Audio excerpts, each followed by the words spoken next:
Welcome again career infinity classes YouTube channel. चलो बेटा, हम लोग कर रहे थे NCERT 12 chapter number 8 human health and diseases. आज उसका लास्ट लेक्चर है। देखते हैं हम लोग एडिक्शन एंड डिपेंडेंस। तो आज का हमारा टॉपिक है एडिक्शन एंड डिपेंडेंस। जैसा कि आप इस फिगर में देख पा रहे हो, ये बहुत ज़्यादा अल्कोहल है, ये कोई ड्रग है, ये देखिए टैबलेट्स हैं, ये सब एडिक्शन के लिए ली जा रही हैं। सिगरेट्स भी है और ये देखिए उसको जलाने के लिए लाइटर भी है। तो यानी ये जो व्यक्ति इसको लेगा वो एडिक्टेड होगा और वो बहुत ज़्यादा डिपेंडेंस है इस पर। बिकॉज ऑफ परसिव बेनिफिट, मतलब दवाएं हमें बेनिफिट पहुंचाती हैं, लेकिन अगर वो बार बार फ्रिक्वेंटली ली जा रही है तो क्या हो सकता है, उसकी लत लग सकती है। उसी को बोलते हैं एडिक्शन, यानी डिपेंडेंसी बढ़ जाएगी। तो क्या लिखा है, because of the perceived benefits drug are frequently used rapidly. मतलब हम जानते हैं कि वो हमें वो बेनिफिट पहुंचाएगी, फिर भी लोग ड्रग को बार बार लेते हैं। ठीक है, और अगर ऐसा होता है तो मोस्ट इम्पॉर्टेंट थिंग क्या सामने नजर आई कि which one fails to realise, यानी कोई व्यक्ति भूल जाता है कि ये हमारे इनहेरेंट हो सकती है। कौन सी प्रॉपर्टी इनहेरेंट हो सकती है? Addictive nature. Addictive nature inherit हो सकता है, यानी हमारी आदत में आ जाएगा। ठीक है, आदत में आने को ही बोलते हैं एडिक्ट हो जाना। किसके लिए एडिक्शन हो जाएगा? अल्कोहल या ड्रग्स के लिए। जैसे ये व्यक्ति जो टैबलेट्स लेता है ये इसका आदी हो गया है, सिगरेट नहीं पिएगा तो ये उस पर बहुत ज़्यादा इरिटेट होगा, उलझन होगी उसको। ड्रग्स ना लेने से भी बहुत अनवांटेड सिम्टम्स नज़र आते हैं। तो addiction is a psychological attachment to certain effect. Addiction जो होता है एक साइकोलॉजिकली जुड़ जाता है। व्यक्ति को लगेगा कि अगर हमें अल्कोहल नहीं मिला तो मतलब बहुत कुछ चला गया लाइफ से। तो ये होता है एक psychological attachment to the certain effect. जैसे टेम्परेरी फीलिंग ऑफ हैप्पीनेस उसको फील होती है। यूफोरिया का मतलब होता है एक पल भर की खुशी, तो पल भर की खुशी उसको महसूस होती है, या उसको लगता है कि बहुत अच्छा लग रहा है, यानी temporary feeling of well being. ठीक है, ये उसके साथ एसोसिएटेड होता है with the drug and alcohol. यानी जो व्यक्ति ड्रग या अल्कोहल ले रहा है उसको लगेगा कि वो चीज़ ले करके, यानी अल्कोहल या ये नशे की चीज़ों को ले करके वो काफ़ी अच्छा महसूस कर रहा है, वो काफ़ी खुश है उस हालात में। दीज ड्राइव द पीपुल, ऐसे लोग क्या समझो, ऐसे लोग तब भी ड्रग्स और इसको लेते हैं जब उसको इसकी ज़रूरत ही नहीं। क्या लिखा हुआ है, these drive the people to take them even when these are not needed. मतलब ऐसे व्यक्ति इसका सेवन तब भी करते हैं जब उनको इनकी ज़रूरत भी नहीं है। ठीक है, और even when their use become self destructive, और उसके बाद अगर यूज़ कर रहे हैं तो ये उनके लिए, खुद के लिए जानलेवा हो सकता है।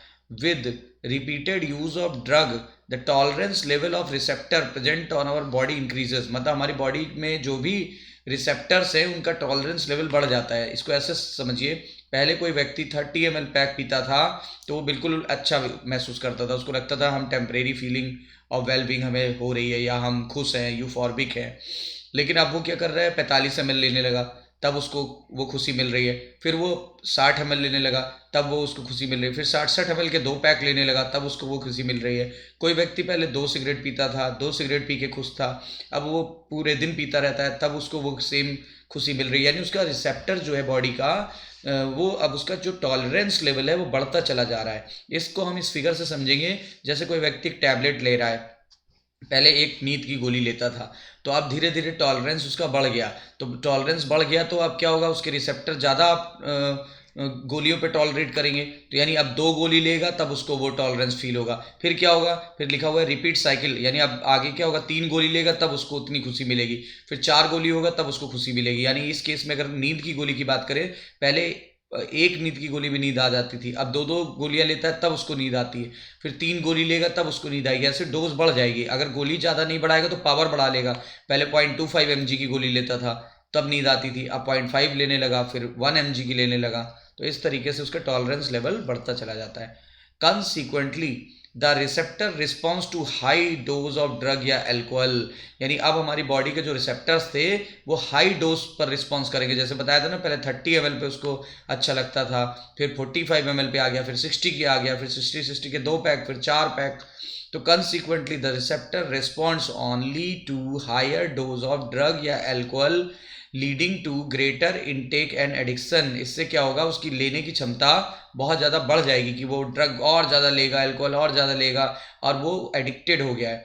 How ever it should be clearly born in mind, लेकिन दिमाग में बिल्कुल ये बात क्लियर होनी चाहिए, पिक्चर क्लियर होनी चाहिए कि अगर वो ऐसा कर रहा है, the use of these drug even once, अगर एक बार भी ऐसा कर रहा है तो can be forerunner to addiction, तो वो इसकी लत का शिकार हो जाएगा।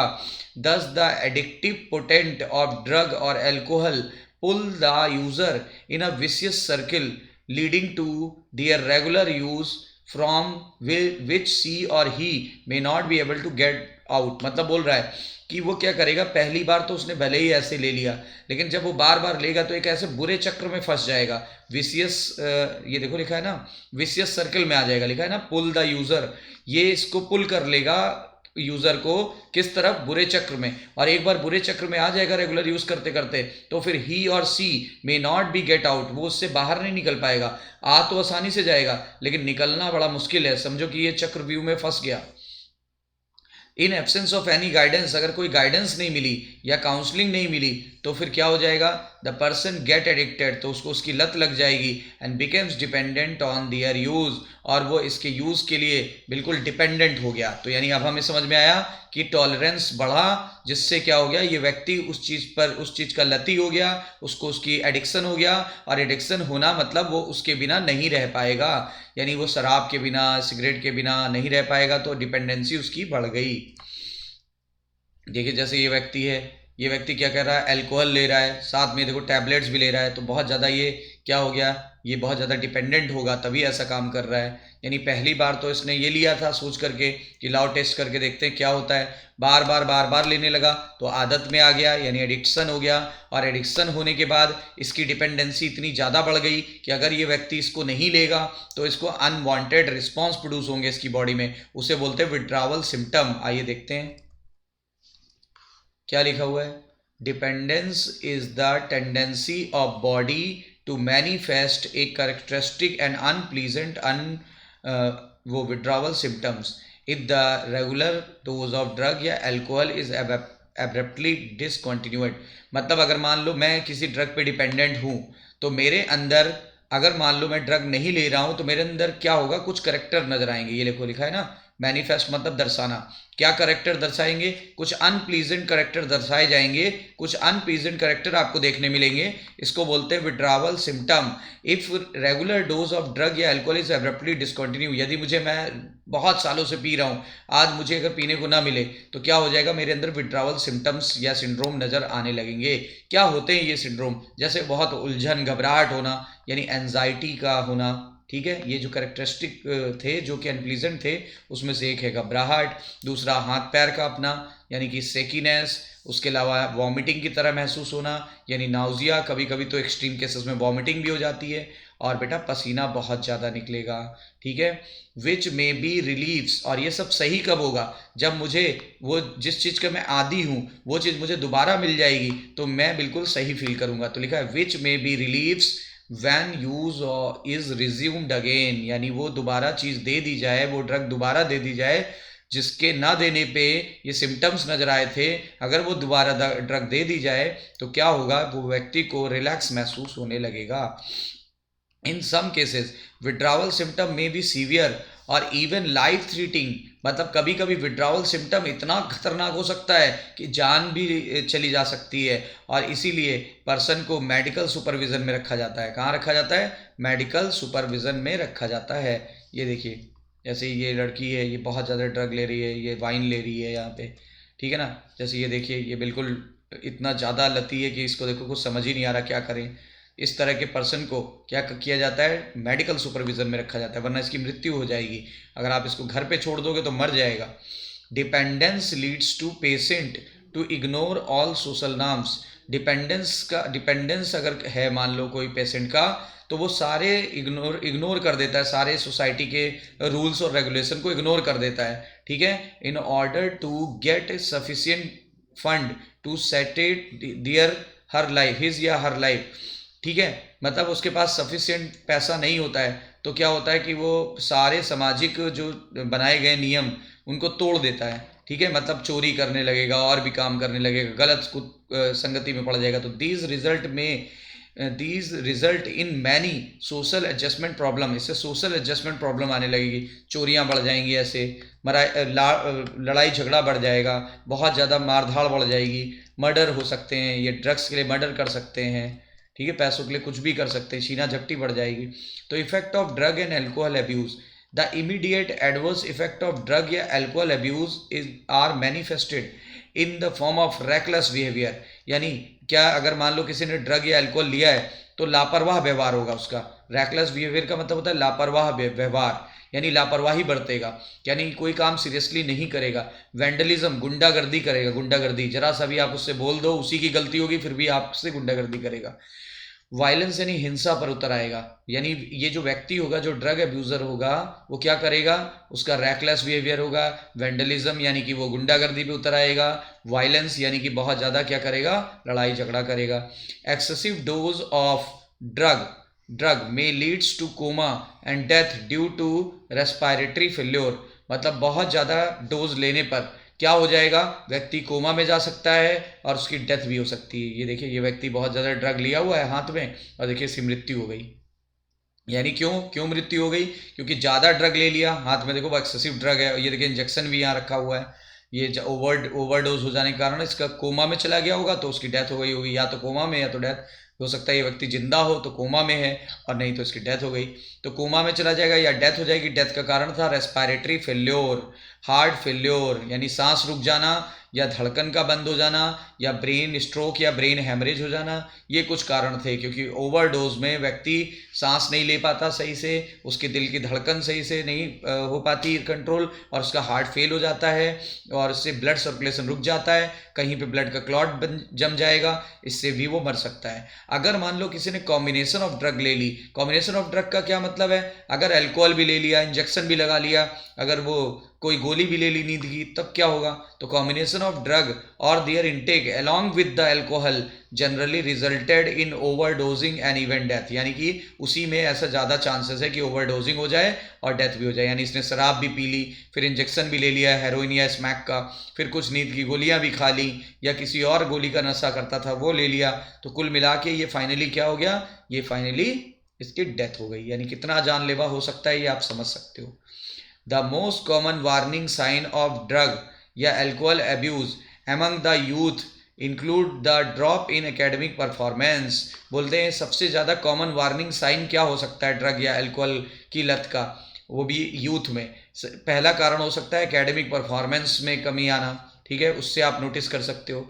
Unexplained absence from the school या कॉलेज, अगर बच्चा स्कूल या कॉलेज से गायब हो जाए तो आप समझ सकते हो कि कुछ ना कुछ गलत काम कर रहा है। Lack of interest in the personal hygiene, अपनी बिल्कुल पर्सनल हाइजीन पे ध्यान ना दे, पहले बहुत वेल सिस्टमेटिक रहता था, अब ना हाथ धुलता है, बाल बिखरे रहते हैं, कोई काम नहीं करता, गंदा रहता है, कपड़े चेंज नहीं करता है, वही गंदे कपड़े पहन के स्कूल कॉलेज चला जाता है या ऑफिस। विड्रावल, उसने अपने आप को विड्रॉ कर लिया है कहीं से, यानी किसी फंक्शन में ना जाना, किसी जगह पे इन्वॉल्व ना होना, और आइसोलेट कर लिया है, अकेला कमरे में बंद रहता है, किसी से बातचीत नहीं करता, डिप्रेशन में चला गया है, थका थका सा रहता है, एग्रेसिव है, रिबेलियस बिहेवियर है। रिबेलियस बिहेवियर मतलब किसी की बात को अनसुना कर देना, जैसे देखो ये एक चिल्ला रही है, इसकी हो सकता है सिस्टर है या कोई भी है या बॉस होगी, कोई भी, ये चिल्ला रही है, इसको कोई फर्क नहीं पड़ रहा है, ये आंख बना रही है ऐसे, मुझे क्या फर्क पड़ता है, ठीक है ना, तो रिबेलियस बिहेवियर हो जाएगा इसका। Deteriorating relationship, deteriorating relationship with family, family से अच्छा संबंध नहीं रह जाएगा, फ्रेंड से अच्छा संबंध नहीं रह जाएगा, क्योंकि वो क्या, उसका व्यवहार बदल रहा है, उसकी हॉबीज़ में कमी आने लगेगी, यानी कोई भी काम ढंग से नहीं करेगा। ये देखिए ये सारे मीटिंग कर रहे हैं और ये बंदा कहीं अपनी दुनिया में ही खोया हुआ है, यानी लॉस ऑफ इंटरेस्ट हो गया उसकी हॉबीज़ में।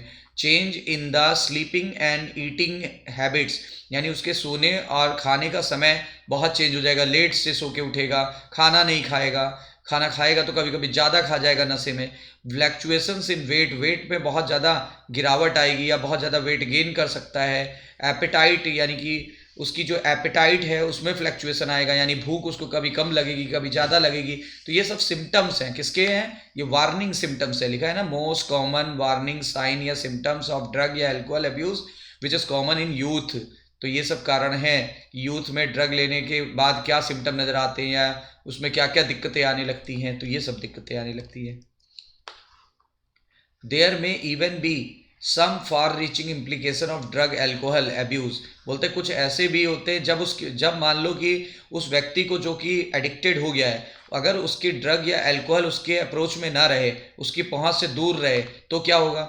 If the abuser is unable to get money, मान लो उसको पैसा नहीं मिल रहा है क्या खरीदने के लिए, टू बाय द ड्रग और एल्कोहल, तो वो क्या करेगा? वो चोरी करना चालू कर देगा। ये देखो, ये लैपटॉप चुरा रहा है, चोरी कर दी किसी के घर में, अपने दोस्त के यहाँ ही चोरी कर लिया, अपने ही घर में चोरी कर लेता है। तो ही एंड सी में टर्न टू स्टीलिंग, यानी चोरी करना प्रारंभ कर देता है।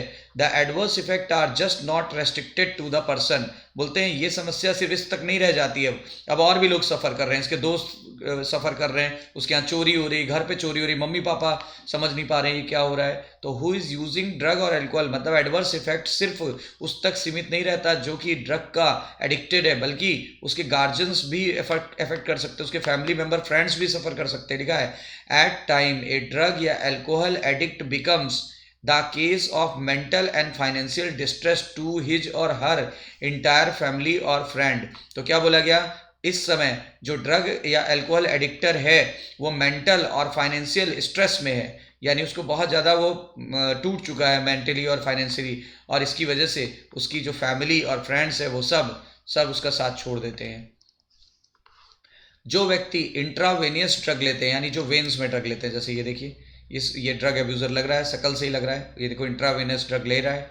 अगर ये व्यक्ति इंट्रावेनस ड्रग ले रहा है, लिखा हुआ है इंट्रावेनस का मतलब होता है directly injected into the when by using A needle and syringe. देखो सिरिंज निडल से डायरेक्ट उसके वेन में डाला जा रहा है, ये देखिए। तो क्या होगा? Are much more likely to acquire serious infection. तो इससे बहुत सारे एक्वायर्ड डिजीज हो जाएगी। कौन सी एक्वायर्ड डिजीज होगी? एक तो एड्स है और एक होता है हेपेटाइटिस बी। इसमें ज़्यादा खतरनाक बेटा हेपेटाइटिस बी होता है, क्योंकि इसमें लीवर ही डैमेज हो जाता है, उसमें कैंसर हो जाता है। एड्स में तो कुछ दिन जिंदा रहेगा, लेकिन अगर लीवर डैमेज हो जाए तो जिंदा नहीं रहेगा, इसलिए hepatitis B is much infectious than the AIDS. The virus which are responsible for these disease are transferred from one person to another by sharing of injected needle and syringe. बोलते मान लो इस सिरिंज नीडल से इसने लिया, फिर इसी syringe needle से इसके दोस्त ने ले लिया, इसी सिरिंज नीडल से किसी और ने लिया, किसी को भी एड्स होगा, कम्युनिकेट होता चला जा रहा है। यानी क्या लिखा है? ये जो वायरसेस होते हैं ये डिजीज कैसे कॉज करते हैं? ट्रांसफर हो जाते हैं from one person to another person. कैसे? By sharing the infected syringe and needle. Both AIDS and hepatitis B infection are chronic infection. दोनों ही बहुत क्रॉनिक इन्फेक्शन है, लेकिन मैंने बोला ना ज़्यादा क्रॉनिक हेपेटाइटिस बी, और दोनों ही फैटल भी है।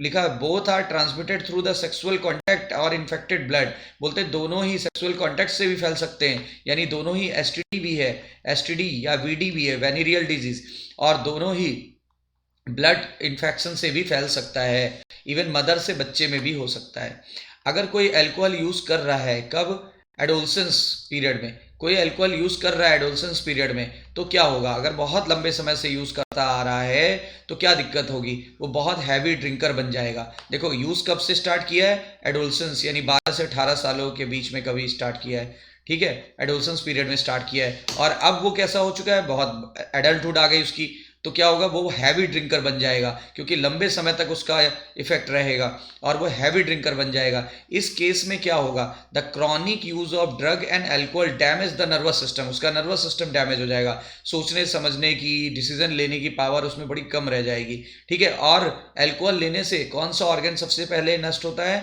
लिवर। तो ये देखिए लिवर, ये किसी स्वस्थ व्यक्ति का लिवर है, और ये मान लो उसके अंदर छोटी छोटी गांठें बन गई, उसके अंदर सिरोसिस हो गई, तो उसको बोलते हैं लिवर सिरोसिस। तो पहले होता है बेटा फैटी लिवर सिंड्रोम, बाद में होता है लिवर सिरोसिस, यानी इन्होंने एक्सट्रीम फॉर्म लिख दिया है, दैट इज लिवर सिरोसिस, और फिर ऐसा व्यक्ति मर जाता है। The use of drug and alcohol during pregnancy. अगर मान लो कोई फीमेल प्रेग्नेंट है और वो ड्रग या अल्कोहल का उसको एडिक्शन है, तो बच्चे में बुरा प्रभाव पड़ेगा बेटा, बच्चा यानी फिटस में बुरा प्रभाव पड़ेगा। बच्चे का शारीरिक और मानसिक विकास रुक सकता है। मतलब अगर मदर को इसकी लत है तो बच्चे में शारीरिक और मानसिक विकास रुक जाएगा। Another misuse of drug is what certain sportsman do to enhance their performance. तो और क्या हो सकता है? दूसरा मिसयूज ये हो सकता है कि कुछ स्पोर्ट्समैन अपनी परफॉर्मेंस को इन्हेंस करने के लिए इसका उपयोग करते हैं। क्यों करते हैं? क्योंकि वो क्या करते हैं? स्टेरॉइड्स लेते हैं, ठीक है। नारकोटिक्स एनाल्जेसिक लेते हैं, यानी इन दवाओं से उनका दर्द कम होता है, दर्द कम होता है, एनर्जी बढ़ जाती है, ठीक है। डायूरेटिक्स लेते हैं बेटा, और बहुत सारे हार्मोन लेते हैं ताकि उनकी मस्कुलर पावर हो जाए और बॉडी बड़ी बल्की दिखाई पड़े, एग्रेसिव दिखाई पड़े, जैसे WWF फाइट में बॉडी बिल्डर्स लेते हैं। तो दे मिसयूज या यूज नारकोटिक्स एनाल्जेसिक। पहली कौन सी ड्रग है जो लेते हैं? नारकोटिक्स एनाल्जेसिक, यानी नारकोटिक्स मतलब ऐसी दवाएं जिन पे बैंड है, और दूसरी एनाल्जेसिक मतलब पेन किलर है। और दूसरा है एनाबोलिक स्टेरॉइड्स। एनाबोलिक स्टेरॉइड लेने से बॉडी बिल्डअप हो जाती है, एनर्जी मिल जाती है उसको। और डायूरेटिक सब्सटेंस भी लेते हैं जिससे इनकी परफॉर्मेंस बढ़ पाती है। कुछ हार्मोन भी लिए जाते हैं जिससे बॉडी को बल्की बनाया जा सके। कौन लेता है? स्पोर्ट्समैन, ठीक है। To increase the muscle strength, ताकि उनकी मसल स्ट्रेंथ बढ़ जाए, एंड बल्की हो जाए बॉडी।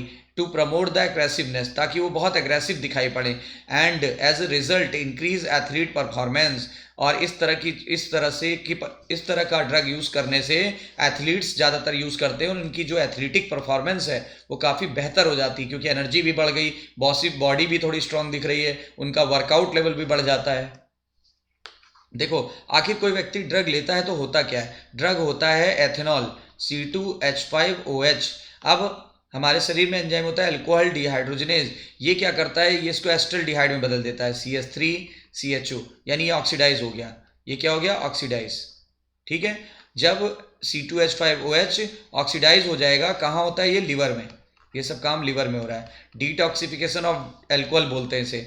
जैसे कोई व्यक्ति अल्कोहल लेता है तो अल्कोहल उसके स्टोमक में 20% एब्जॉर्ब होता है बेटा, और बाकी का 80% एब्जॉर्ब होता है कहाँ पे? इंटेस्टाइन के इलियम पार्ट में। तो यानी मैक्सिमम इनिशियल एब्जॉर्प्शन कहाँ होता है? स्टोमक में।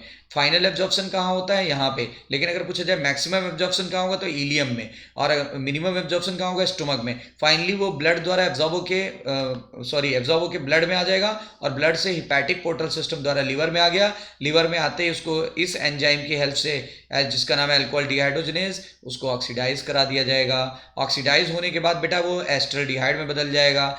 एस्टल्डिहाइड्स, फिर ये एंजाइम काम करेगा, ये इसको एसीटेट में बदल देगा। एसीटेट यानी एसिटिक एसिड, CH3COH, ठीक है। और ये CH3COH एंटर कर जाएगा क्रेब्स साइकिल में, यानी डीटॉक्सिक जो अल्कोहल था, अब वो कैसा हो गया है? अब वो नॉन टॉक्सिक सब्सटेंस में बदल गया, और उससे क्या होगी? एनर्जी भी मिलेगी। और जब ये एनर्जी मिलेगी तो इसी एनर्जी के कारण जो फैट है लिवर का, वो गलने लगता है, और वो जब गलेगा फिर क्या होगा? इधर उधर जाके लिवर की सेल्स के बीच में जो डिपॉजिट हो जाएगा, जिससे लिवर थोड़ा हो जाता है फैटी। लिवर क्या हो जाता है? फैटी होने लगता है। लिवर फैटी होने लगता है, इसको बोलते हैं फैटी लिवर सिंड्रोम, और इससे लिवर का फंक्शन सही से काम नहीं कर पाता, तो लिवर डिसफंक्शन होने लगता है। और जब इनमें बेटा और अल्कोहल लिया जाए तो इनमें फाइबर बन जाएंगे बीच बीच में, तब इसी को बोलते हैं लिवर सिरोसिस। यानी पहले क्या हुआ? Fatty liver syndrome. बाद में क्या हुआ बच्चा? तो बाद में हुआ लिवर सिरोसिस। अब क्या है? The side effect of use of anabolic steroid in female. Female में अगर एनाबोलिक स्टेरॉइड लिया जाएगा तो क्या दिक्कत है? देखो, ये फीमेल बल्कि बॉडी है इसकी, इसने एनाबोलिक स्टेरॉइड लेकर के अपनी बॉडी को इस तरह से डेवलप किया है। तो क्या लिखा है? The side effect of use of anabolic steroid in female. Female में क्या क्या साइड इफेक्ट आएंगे? मैस्कुलाइन जैसी बॉडी दिख रही है, ऐसे लग रही है कि बॉडी, अगर इसने ऐसे कपड़े ना पहने हो तो लगेगा कि ये मेल की बॉडी है, तो मैस्कुलाइन बॉडी लगने लगती है, यानी फीचर्स लाइक मेल की तरह के लक्षण नजर आते हैं। क्या क्या लक्षण नजर आते हैं? इंक्रीज्ड एग्रेसिवनेस, इसमें एग्रेसिवनेस बढ़ जाता है, काफ़ी एग्रेसिव बॉडी नजर आने लगती है। मूड स्विंग, इसमें मूड बदलता रहता है। मूड स्विंग, आज ये डिसीजन लिया, फिर वो डिसीजन लिया, फिर ये डिसीजन लिया, फिर वो डिसीजन लिया, तो मूड स्विंग हो जाता है। डिप्रेशन हो जाता है, डिप्रेशन में चले जाते हैं ऐसे लोग। फिर एबनॉर्मल मेंस्ट्रुअल साइकिल एबनॉर्मल हो जाती है, मतलब हर महीने ना होके डिस्टर्ब हो जाती है, कभी 1.5 महीने में होती, कभी 2 महीने में, कभी नहीं होती। तो एक्सेसिव हेयर ग्रोथ, बॉडी पे बहुत ज़्यादा हेयर ग्रोथ हो जाती है। अब आप बोलेंगे इसकी हेयर ग्रोथ नहीं है, इसने क्या करा रखा है? बॉडी पे हेयर को रिमूव कर रखा है। और फिर फेस पे भी बहुत ज़्यादा हो जाते हैं, बॉडी पे भी हेयर बहुत ज़्यादा हो जाते हैं, मतलब एक्सेसिव हेयर ग्रोथ हो जाती है। सर के बाल कम हो जाते हैं, और देखो बॉडी और फेस पे ज़्यादा हो जाते हैं। और इनलार्जमेंट ऑफ क्लाइटोरिस, फीमेल है तो फीमेल में क्लाइटोरिस होती है, क्लाइटोरिस जो होती है बेटा इनलार्ज हो जाती है और आवाज़ भारी हो जाती है ऐसी फीमेल की आवाज़ भारी हो जाती है। मतलब फीमेल में मेल जैसे करेक्टर आ गए, उसको बोलते हैं मैस्कुलिनाइजेशन। फिर क्या होगा, एग्रेसिव नेचर बढ़ गया, मूड स्विंग हो जाता है, डिप्रेशन का शिकार हो जाती हैं ऐसी फीमेल, मेंस्ट्रुअल साइकिल रेगुलर ना होकर के इरेगुलर हो जाती है, एक्सेसिव बॉडी पे ग्रोथ हो जाती है, फेस पे भी ग्रोथ हो जाती है, ठीक है। लेकिन ये लोग हेयर को रिमूव करा लेते हैं और इनलार्जमेंट ऑफ क्लाइटोरिस हो जाती है और आवाज़ भारी हो जाती है। अब मेल में क्या लक्षण नजर आते होंगे बेटा, अगर मेल ने मान लो कोई ये लिया स्टेरॉइड्स, एनाबॉलिक स्टेरॉइड्स, तो क्या हो जाता है, एक्ने, बॉडी के ऊपर मुहासे आ जाएंगी, उस पर एक्ने होगा, चेहरे पे मुहासे आ जाएंगे। इंक्रीज्ड एग्रेसिवनेस, इसमें भी एग्रेसिवनेस बढ़ जाता है, ठीक है। मूड स्विंग इसमें भी कॉमन है, देखो 1 फीचर, 2 फीचर और 3 फीचर, यानी डिप्रेशन, ये तीनों लक्षण उसमें भी थे, देखो यहाँ पे भी थे, ये देखो एग्रेसिवनेस 1 फीचर, मूड स्विंग दूसरा फीचर, डिप्रेशन तीसरा फीचर, ये दोनों में कॉमन थे, ये देखो कॉमन है। अब इसमें क्या एक्स्ट्रा होगा, reduction of size of testicle, testicle का साइज छोटा हो जाता है, टेस्टिकल मतलब होता है टेस्टिस प्लस एपिडिडाइमिस, तो रिडक्शन ऑफ टेस्टिकल साइज हो जाता है और स्पर्म का प्रोडक्शन बहुत कम हो जाता है। अगर टेस्टिस छोटा होगा तो टेस्टिस में ही तो बेटा स्पर्म बनता है, तो स्पर्म का प्रोडक्शन डिक्रीज कर जाएगा, कम हो जाएगा। और क्या होगा, potential for kidney and liver dysfunction, मतलब लिवर का और किडनी का जो भी पोटेंशियल है वो कम हो जाएगा और वो अपना फंक्शन सही से परफॉर्म नहीं कर पाएंगे। और क्या हो जाएगा बेटा, ब्रीस्ट इनलार्जमेंट हो जाएगा, ब्रीस्ट इनलार्जमेंट को बोलते हैं गायनेकोमेस्टिया, गायनेकोमेस्टिया जिसको आपने क्लाइनीफेल्टर सिंड्रोम में भी देखा होगा, ठीक है, जेनेटिक्स में पढ़ा होगा आपने, तो गायनेकोमेस्टिया इसमें आ जाता है। प्री मैच्योर बाल्डनेस, यानी समय से पहले मेल व्यक्ति बाल्ड हो जाता है, समय से पहले कैसा हो जाता है, बाल्ड हो जाता है, ठीक है। अब enlargement of prostate gland, enlargement of prostate gland, prostate gland बढ़ जाती है। देखो टेस्टिकल का साइज छोटा हो गया था, लेकिन यहां पे किसका साइज बढ़ा, प्रोस्टेट ग्लैंड का। फीमेल में किसका साइज बढ़ा था, क्लाइटोरिस का। दिस इफेक्ट में be permanent with prolonged use, ऐसा इफेक्ट तभी होगा जब लंबे समय तक किसी व्यक्ति ने इसको यूज करा हो। फिर क्या लिखा है, एडोलसेंस की बात चल रही है, ये अब यहां से पॉइंट चेंज हो गया, मेल वाला खत्म हो गया, फीमेल वाला खत्म हो गया, अब एडोलसेंस वाले मेल की बात की जा रही है, यानी ऐसे बच्चे जो 12 से 18 सालों में, चाहे वो मेल हो चाहे फीमेल हो, दोनों की कॉमन समस्या बताई जा रही है। तो adolescent male and female severe facial and body acne, इनमें शरीर पे और चेहरे पे एक्ने हो जाता है यानी मुहासे। और premature closure of growth centre of long bone, इनकी लंबी हड्डियों के जो वो होते हैं ग्रोथ सेंटर लंबी हड्डियों के एंड पर होते हैं, यहाँ होते हैं ऊपर, यहाँ होंगे नीचे। अब ये जल्दी बंद हो जाएंगे, जब जल्दी बंद हो जाएंगे तो ग्रोथ होगी नहीं, ऐसे इनकी हाइट रुक जाती है, इस तरह की ग्रोथ को स्टंटेड ग्रोथ बोलते हैं। तो बताओ क्या क्या होगा, सबसे पहले एडोलसेंस वाली जो मेल और फीमेल हैं उन दोनों में फेस पे और बॉडी पे मुहासे हो जाएंगी, उनकी हड्डियों के ग्रोथ सेंटर क्लोज हो जाते हैं जो कि लंबी हड्डियों में पाए जाते हैं और इस वजह से उनकी ग्रोथ रुक जाती है, इसको बोलते हैं बेटा stunted growth. Is that clear. फिर प्रिवेंशन एंड कंट्रोल, आपने तो सुना ही होगा, एक ओल्ड एज की कहावत है, prevention is better than cure, वो बात यहां सच साबित होती है। तो देखो क्या लिखा है, the old age of prevention is better than cure, एक ओल्ड एज कहावत है, ठीक है। ओल्ड एज मतलब पुराने समय की, एजेड का मतलब हो गया क्या, मुहावरा। तो क्या कहावत है, prevention is better than cure, hold true here also, यहाँ पे ये बात बिल्कुल सही साबित होती है। फिर क्या लिखा है, it is also true that habits such as smoking, taking drug or alcohol are more likely to be happen up a young age more during the adolescence। बोल रहे हैं क्या होता है, ये बात यहाँ पे देखी गई कि जो ये हैबिट्स आती है, कौन सी हैबिट, स्मोकिंग की, ज़्यादा ड्रग्स या अल्कोहल लेने की, ये ज़्यादातर किस ग्रुप में कॉमन होता है, यंग एज में। और यंग में भी कौन सी एज में, तो यंग एज में भी 12 से 18 सालों में, यानी एडोलसेंस पीरियड में। Hence it is best to identify the situation that may push an adolescence towards use of drug या alcohol, ठीक है, and to make remedial measure well in time. बोल रहे हैं इसलिए हमें क्या करना चाहिए, हमें इन सिचुएशन को देखते रहना चाहिए कि कहीं वो व्यक्ति खिंचा तो नहीं चला जा रहा है, कहीं एडोलसेंस पुश तो नहीं हुआ जा रहा है, कहाँ खिंचा हुआ चला जा रहा है, ड्रग या अल्कोहल की तरफ। और इसके लिए फिर हमें उसका उपचार भी कराना चाहिए। अगर उसको ये उसकी तरफ उसको खिंच भी गया है, उसकी तरफ अट्रैक्ट भी हो गया है, उसका आदी हो गया है, तो भी आपको उसका रिमेडी तैयारी करनी पड़ेगी। कब? समय रहते हुए ही। इन दिस रिगार्ड, इस तरीके से पेरेंट्स और टीचर दोनों को स्पेशल रिस्पॉन्सिबिलिटी निभानी पड़ेगी। मतलब पेरेंट्स को घर में वॉच रखना पड़ेगा और टीचर्स को स्कूल में कॉलेज में वॉच करके देखना पड़ेगा कि कहीं बच्चा स्कूल से गायब तो नहीं हो रहा है, पेरेंट को भी कि हमारा बच्चा आ रहा है कि नहीं आ रहा है, इस तरीके से। Parenting that combination with high level of nurturance and consistent discipline. बोलते पेरेंट्स को चाहिए कि हम दोनों चीज़ें प्रदान करें बच्चे को, अच्छा सा संस्कार प्रदान करें और अच्छा सा उसको डिसिप्लिन दें। नर्चरेंस मतलब पालन पोषण अच्छे लेवल का करें और उसको अच्छा सा मैनर सिखाएं। And have been associated with lowered risk of substance, alcohol, drug और टोबैको अब्यूज। इससे क्या होगा, जो रिस्क ऑफ सब्सटेंस है, यानी उसके लिए पहले से उसको बता दें अल्कोहल पीना बुरी बात है, ड्रग पीना बुरी बात है, टोबैको खाना बुरी बात है, इसकी लत लग सकती है, इससे ये होता है, इससे ये प्रॉब्लम आ जाएगी, इससे ये समस्या हो जाएगी, ये दिक्कत आ सकती है। तो ये सब चीज़ें देखने को मिलेंगी। Some of the measures are mention here. यहाँ पर कुछ मेजर्स को लिया गया है and that would be particularly useful for prevention and control of alcohol and drug abuse among adolescence. बोलते हैं इनमें से कुछ चीज़ें जो हैं particularly prevention and control of alcohol and drug, वो यहाँ पे एडोलसेंस के लिए दी गई है, कुछ सलाह दिए गए हैं। जैसे अवॉइड अनडू पीयर प्रेशर। इसका क्या मतलब है, फालतू का बच्चे पे दबाव ना डालें। जैसे ये बच्ची बैठी हुई है, अब इसके ऊपर बहुत पीयर प्रेशर है, लिखा है ना डीलिंग विद पीयर प्रेशर। ये पीयर प्रेशर झेल रही है, देखो बड़ी दुखी बैठी है, अपनी दुनिया में खोई हुई है, इसका कुछ डिसीजन नहीं ले पा रही है। तो क्या लिखा हुआ है, हर एक चिल्ड्रंस की अपनी ओन चॉइस होती है, अपनी खुद की पर्सनालिटी होती है। जैसे मान लो ये म्यूजिक सुन रही है तो इसका म्यूजिक में मन लगता है, पढ़ाई लिखाई में कम मन लगता है। तो वैसे क्या होता है, हर एक बच्चे की अपनी चॉइस कोई हो सकती है, अपनी कोई पर्सनालिटी हो सकती है कि विच शुड बी रिप्रेजेंटेड और रेस्पेक्टेड और नर्चर्ड। इसको हमें रिस्पेक्ट देना चाहिए और इसी के हिसाब से उसका पालन पोषण करना चाहिए। अगर उसकी म्यूजिक में रुचि है तो उसको पढ़ाना लिखाना गलत बात नहीं है, उसको म्यूजिक से रिलेटेड आप करिकुलम एक्टिविटीज दो, देखो बेस्ट दिखाएगा।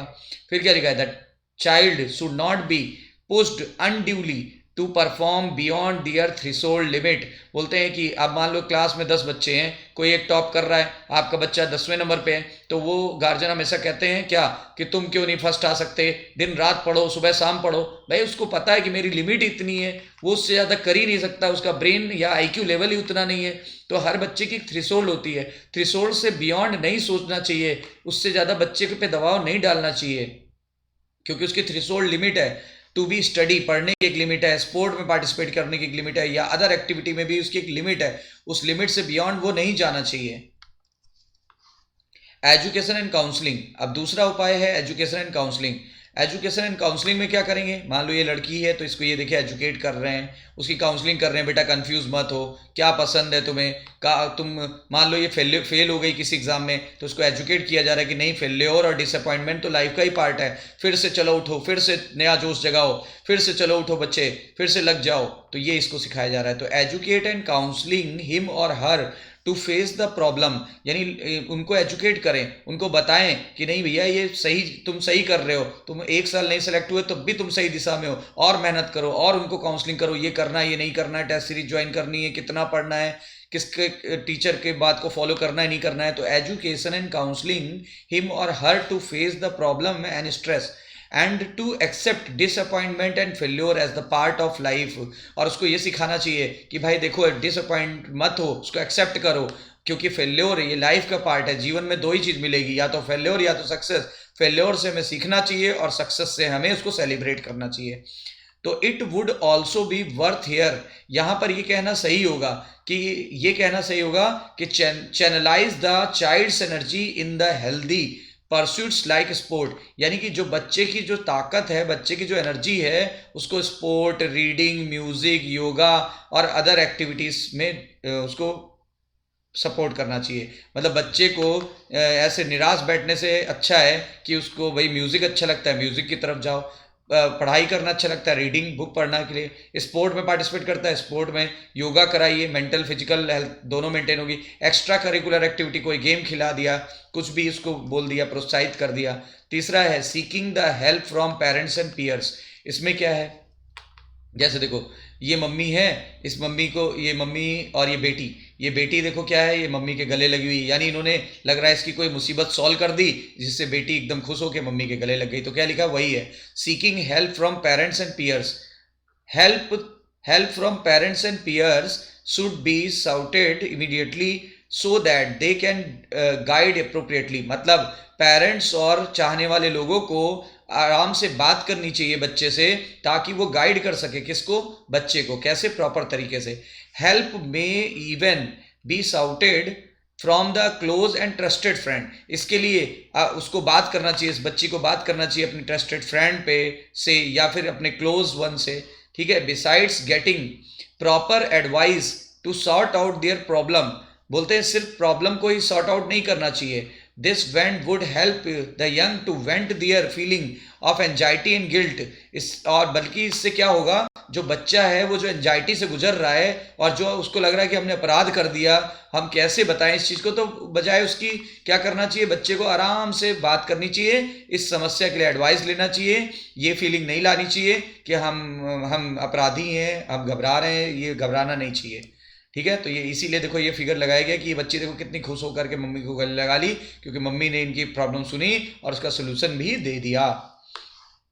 Looking for dangerous sign. अब डेंजरस साइन से क्या मतलब है, ये देखो सारे दोस्त बैठे हुए, ये देखो ये चरस बना रही है, ये देखो ये सिगरेट पी रहे हैं, हाथ में बियर की बोतल है, ये देखो ये भाई साहब भी सिगरेट पी रहे हैं, ये देखो ये लड़की भी कुछ ना कुछ नशा करे बैठी है, ये देखो ये बियर की बोतल है, ये बियर की बोतल लड़कियों के पास है। तो ये क्या कर रही है, ये मम्मी को बोल के आए कॉमन स्टडी कर रहे हैं, लेकिन ये तो नशेबाजी कर रहे हैं, नशे की आदत लग गई। तो ये देख रेख करते रहनी चाहिए कि हमारा बच्चा कहाँ जा रहा है, क्या कर रहा है। तो क्या लिखा है, alert parent and teacher need to look for the identify the danger sign discussed above. बोलते पेरेंट और टीचर को तो जो ऊपर डिस्कस किए गए वो तो करना ही चाहिए, लेकिन उनका डेंजरस साइन भी देखना चाहिए।